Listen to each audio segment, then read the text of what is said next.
I'll be able to tell another story.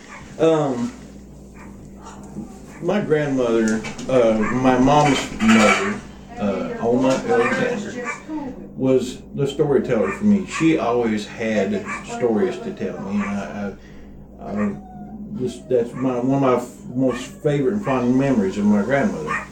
And this is a story, and I since, after I learned it from my grandmother, read it and found it had actually come from an old black community. That this story is borrowed over time and has changed.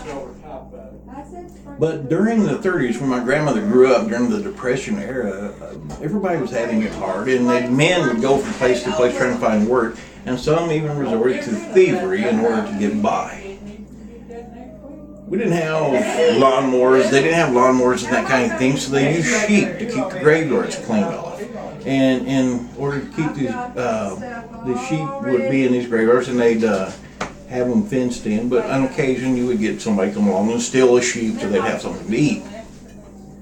But two inventive young boys that day had decided they wanted to go see the penny movies. They wanted they'd get out and they'd collect up enough walnut, they'd sell it to a store, and they'd make enough money to go in, buy a soda, and watch a movie. And so Tarzan or whatever was playing at the time. And so they got out and they picked up a huge bag full of black walnuts. And they go to the graveyard. That was their hangout. They're kids, you know, they don't feel no angst about it. They go sit and found a large tombstone, and on the way in they tripped a little bit and two of the walnuts fell out by the gate there, and so one boy, he's, yeah, I know they're laying there, I'll get back to them in a minute. They go and they find this huge tombstone that they like to sit behind, and they sit there and they commence to counting out these walnuts. And one boy would say, one for you and one for me. One for you and one for me.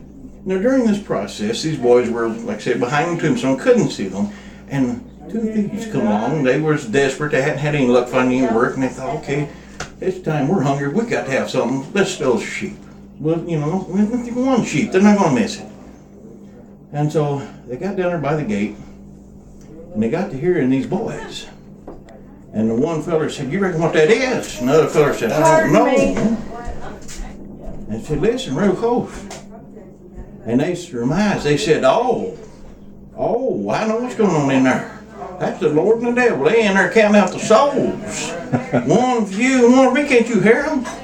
And about that time, when that one boy, he'd finished counting out the walnuts, he said, wait a minute. There's two down there by the gate." Another fella said, "Yeah, I know. One for you and one for me." So, I mean, and